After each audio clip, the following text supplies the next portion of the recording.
Baik, Assalamualaikum warahmatullahi wabarakatuh.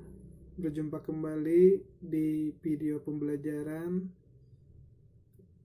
IPS. Kita akan melanjutkan materi sebelumnya. Kita sudah membahas kegiatan pokok ekonomi produksi. Pada video kali ini kita akan berbicara dua kegiatan pokok ekonomi lainnya, yaitu distribusi dan konsumsi. Baik, kita lanjutkan. Nah, distribusi apa sih? Distribusi itu dalam ilmu ekonomi, distribusi adalah kegiatan ekonomi yang tujuannya menyalurkan barang dan jasa dari produsen ke konsumen.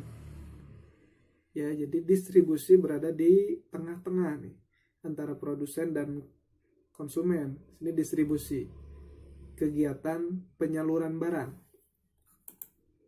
Nah, coba perhatikan gambar-gambar berikut.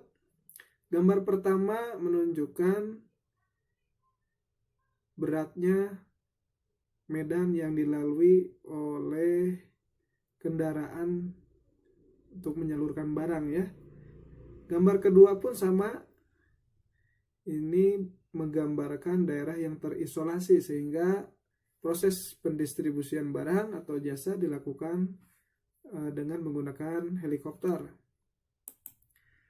Gambar selanjutnya juga menunjukkan bagaimana terjalnya medan yang harus dilalui untuk menyalurkan barang atau jasa ke suatu daerah.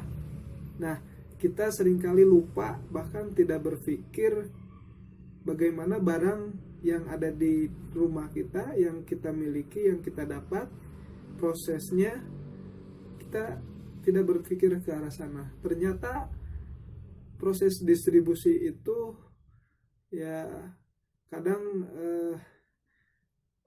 tidak seperti yang dibayangkan ya. Terlihat. Nah, distribusi kita akan berbicara tiga hal. Yang pertama pelakunya, tujuannya, dan caranya. Pelaku, berdasarkan pelakunya distribusi ada yang disebut distribusi perorangan, ada yang disebut distribusi itu dilakukan oleh lembaga. Kemudian berdasarkan caranya atau sistem distribusinya ada tiga. Yang pertama distribusi langsung, semi langsung, dan tidak langsung. Nanti kita akan jelaskan lebih lanjut. Nah, pelaku distribusi ada perorangan seperti gambar yang pertama, dan ada lembaga distribusi, contoh JNE. Sekarang udah banyak JMT, Wahana dan lain sebagainya, banyak ya, itu sudah menjadi lembaga. Tujuan distribusi apa sih? Yang pertama adalah untuk menyalurkan barang dari produsen ke konsumen. Ya, yang kedua agar hasil produksi lebih berguna bagi masyarakat. Yang ketiga, kebutuhan masyarakat akan barang atau jasa itu terpenuhi. Dan yang keempat, agar kontinuitas produksi terjamin. Tadi sama ya, salah satu tujuan produksi juga. Nah, sistem distribusi atau cara distribusi yang pertama yaitu distribusi langsung. Artinya distribusi yang dilakukan tanpa perantara. Ya, seorang produsen membuat barang kemudian langsung ke tangan ke tangan konsumen, seperti halnya tukang bakso ya, tuh, dan contoh lainnya. Yang kedua distribusi semi langsung. Yang namanya semi itu tidak langsung. Yang namanya semi berarti setengah tidak langsung ya. Artinya di sini ada perantara, namun perantaranya hanya sedikit, hanya satu ya. Nah, di sini ada produsen, di tengah-tengah ada perantara, dan baru konsumen, ya. Tuh. Dan yang ketiga, sistem distribusi tidak langsung. Nah, yang ini itu harus melalui distributor yang panjang, ya, dari produsen tidak langsung ke konsumen, tetapi harus melalui agen, grosir, eceran, baru sampai ke konsumen. Nah, tentu dari ketiga sistem distribusi itu akan terjadi perbedaan dalam segi harga, ya. Nah, kira-kira harganya lebih murah distribusi langsung, semi langsung, atau tidak langsung, kira-kira? Ya, betul. Itu akan lebih murah distribusi yang langsung. Beda halnya dengan distribusi tidak langsung. Kemungkinan harga barangnya pun akan lebih mahal, cenderung, ya. Nah, itu tadi distribusi. Sekarang konsumsi.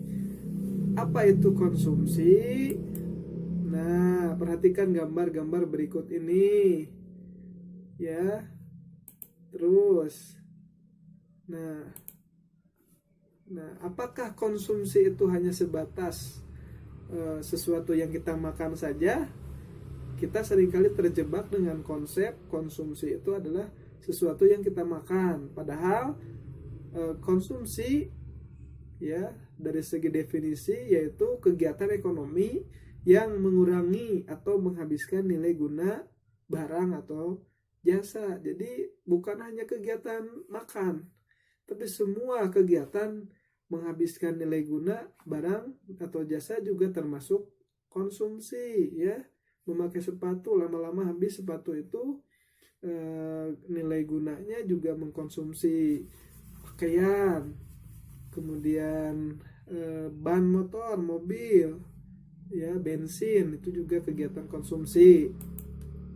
Berbicara konsumsi, maka ada 3 rumah tangga. Yang pertama rumah tangga keluarga, yang kedua rumah tangga perusahaan, dan yang ketiga rumah tangga negara. Nah, faktor-faktor yang mempengaruhi tingkat konsumsi suatu keluarga itu tidak sama, ya, dipengaruhi oleh beberapa faktor. Yang pertama pendapatan, ya, semakin besar pendapatan tentu tingkat konsumsinya juga semakin besar. Jumlah anggota keluarga, semakin banyak jumlah anggota keluarga maka semakin besar tingkat konsumsinya, semakin tinggi. Kemudian lifestyle atau gaya hidup, semakin gaya hidupnya high maka semakin besar juga tingkat konsumsinya. Kemudian latar belakang pendidikan, ini disesuaikan dengan kebutuhan. Pendidikan S1, pendidikan misalkan anak SD beda dengan kebutuhannya beda dengan anak SMP. Anak SMP berbeda kebutuhan dengan anak SMA. Anak SMA berbeda kebutuhan dengan anak kuliahan, dan seterusnya, ya.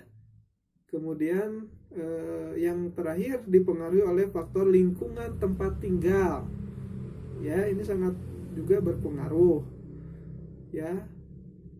Misalkan tempat tinggalnya adalah lingkungan real estate atau perumahan elit, nah maka tingkat konsumsinya pun mungkin akan lebih tinggi, lebih mahal mungkin, ya. Berbeda dengan tempat tinggalnya yang ada di daerah-daerah pedesaan, itu akan lebih sederhana, tingkat konsumsinya pun mungkin lebih rendah, ya. Nah, kemudian rumah tangga yang kedua adalah rumah tangga perusahaan. Nah, perusahaan juga bisa dikatakan sebagai konsumen, karena perusahaan itu membutuhkan yang pertama bahan baku, dia membeli dari petani. Kemudian ada tenaga kerja, ya, dia juga membutuhkan atau belanja dari rumah tangga keluarga. Dan yang ketiga modal, tuh, ya, itu faktor-faktor yang dibutuhkan oleh rumah tangga perusahaan. Nah, kegiatan ekonomi rumah tangga keluarga, ya, itu kebutuhan pokok sehari-hari. Nah, rumah tangga perusahaan, misalkan gambar yang pertama adalah tenaga kerja, yang kedua ini bahan bakar gas LPG ya. Kemudian rumah tangga negara pun itu melakukan kegiatan konsumsi ya. Contoh belanja beras bulog untuk disalurkan kembali. Kemudian belanja perjalanan dinas. Kemudian belanja pegawai, perlengkapan negara dan lain sebagainya juga termasuk kegiatan konsumsi yang dilakukan oleh rumah tangga negara ya. Nah itu untuk video kali ini berkaitan dengan kegiatan ekonomi yang kedua dan yang ketiga, distribusi dan konsumsi. Mudah-mudahan kalian bisa memahaminya. Terima kasih telah menyaksikan dan menonton. Bapak tutup. Assalamualaikum warahmatullahi wabarakatuh.